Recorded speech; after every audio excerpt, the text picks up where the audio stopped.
Assalamualaikum warahmatullahi wabarakatuh. Halo, apa kabar sahabat sejuta kisah? Senang sekali kami bisa kembali hadir menjumpai Anda. Tentunya seperti biasa akan menghadirkan kisah-kisah nyata yang menarik, seperti kisah berikut ini yang sudah kami siapkan untuk Anda, berjudul Pengalamanku naik bus hantu Sumber Kencono. Bus Sumber Kencono, bus ini memang cukup terkenal di kalangan masyarakat Jawa Timur dan Jawa Tengah bagian timur. Armada bus ini terkenal karena kebiasaan ugal-ugalannya. Selain itu, angka kecelakaannya juga termasuk tinggi. Tak heran, nama Sumber Kencono ini sering diplesetkan oleh masyarakat menjadi Sumber Bencono alias sumber bencana. Bahkan suatu ketika, bus ini pernah dibakar dinyawi oleh massa karena menabrak pengendara sepeda motor hingga tewas. Mungkin karena ingin mengubah image, nama armada ini akhirnya diganti menjadi seperti itu, Sumber Selamat. Ini ada salah satu kisah nyata cerita mistis yang Anda boleh percaya, boleh tidak. Dingin aku merapatkan jaketku. Entah sudah berapa batang rokok yang kuhabiskan menunggu bis sialan ini. Kulihat jam di tanganku sudah menunjukkan pukul 12 malam. Mataku sampai bosan melihat ke arah jembatan Layang Janti. Sudah hampir 2 jam aku menunggu di sini. Benar-benar brengsek. Tak satupun bis yang mau berhenti. Mana sendirian pula, jadi agak-agak merinding. Campuran antara takut ada preman kesasar sama aroma mistis malam Jumat Kliwon yang dikenal orang Jawa sebagai malam keramat. Dari arah barat kulihat sepeda motor melambat. Nampaknya dia mau nunggu bis juga.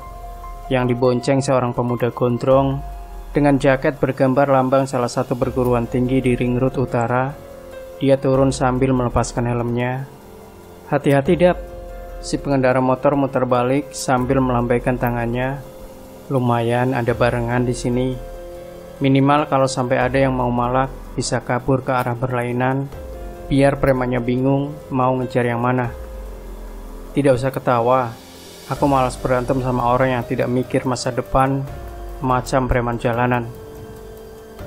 Sedikit trauma juga gara-gara dulu waktu ribut sama preman, mereka seenaknya ngeluarin pisau. Lah, siapapun yang kena kan pasti berurusan sama polisi.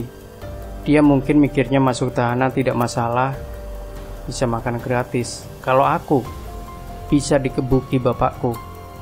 Mau pulang kemana mas? Sapaku mencoba beramah tamah. Blah, sombong sekali mas satu ini. Berapa kali aku menyapa tak sekalipun dia menjawab. Pura-pura nggak dengar. Sok-sok sibuk melihat arah datangnya bis di arah jembatan layang. Ini mungkin yang pernah dibilang Simbah di kampung. Wong Jowo ilang Jowone, sudah tidak tahu tata krama. Untunglah tak berapa lama kemudian bisnya datang. Sumber Kencono, bis legendaris jurusan Jogja-Surabaya. Dan kali ini bisnya mau berhenti. Si Mas Gondrong naik duluan. Laku aku baru naik 1 kaki, si bisnya sudah jalan lagi. Benar-benar gak sopan. Tapi mungkin memang sudah jadi kebiasaan, karena jadwal keberangkatan antara bis yang kadang cuma selisih 5 menit, membuat mereka tidak bisa berhenti lama-lama. Khawatir mepet sama yang belakang. Tumben baru sampai Janti saja bisnya sudah penuh.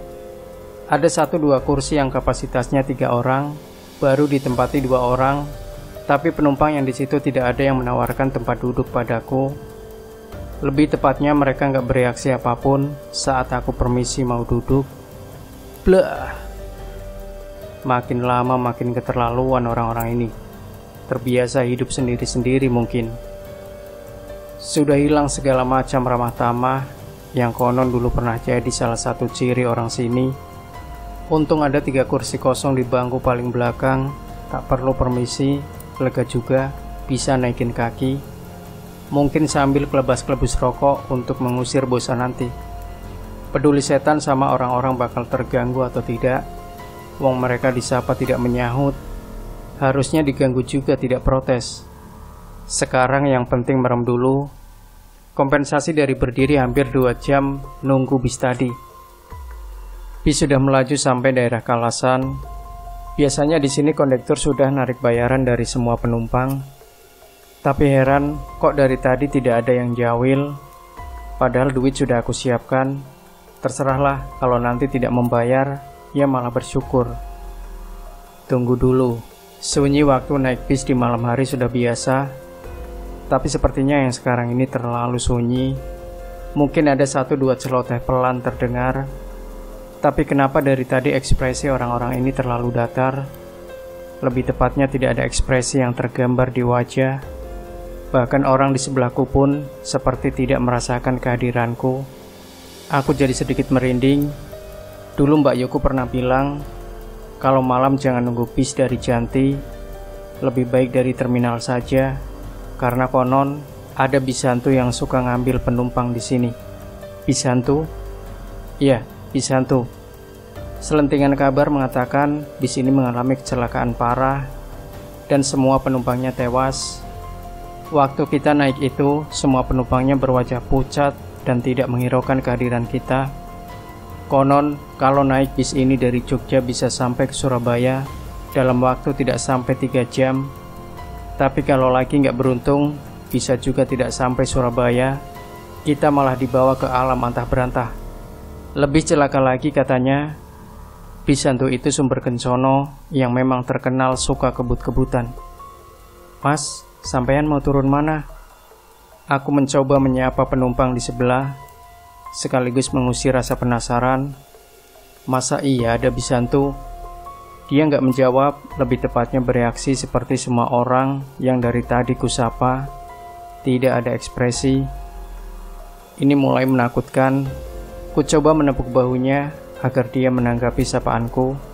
Sial, tanganku menembus bahunya. Dia tidak nyata. Dia bukan manusia. Pak, kiri pak, saya turun sini. Teriakku panik, tapi mereka tetap dingin tanpa ekspresi. Sialan, mungkinkah aku akan terbawa ke alam gaib seperti yang orang-orang pernah ceritakan? Bulu kuduku merinding, badanku terasa dingin. Tapi percuma panik sekarang. Aku mencoba mengingat doa-doa yang diajarkan Simbah dulu. Sial, lupa semua. Hampir tanpa sadar aku meraih sebatang rokok. Kunyalakan perlahan dan kuhisap dalam-dalam untuk mengusir tegang. Cak, kok bisnya bau kemenyan? Penumpang di sebelahku mendadak menutup hidung, menatap lurus seakan menembusku, dan bertanya pada kenek yang berdiri di pintu belakang. Tidak apa-apa mas, kadang memang suka tercium bau kemenyan. Katanya dulu di Janti situ pernah ada penumpang lagi nunggu bis, meninggal ditusuk waktu ribut sama preman. Kalau malam Jumat Kliwon kayak sekarang ini, katanya dia suka ikut naik bis. Kasian, mungkin matinya tidak tenang. Aku termangu dan bis terus melaju. Demikian sahabat sejuta kisah. Jangan lupa berikan komentar Anda, like, share video ini, subscribe channel Sejuta Kisah, dan kembali nantikan kisah-kisah nyata terbaru dari kami setiap harinya. Sampai jumpa. Wassalamualaikum warahmatullahi wabarakatuh.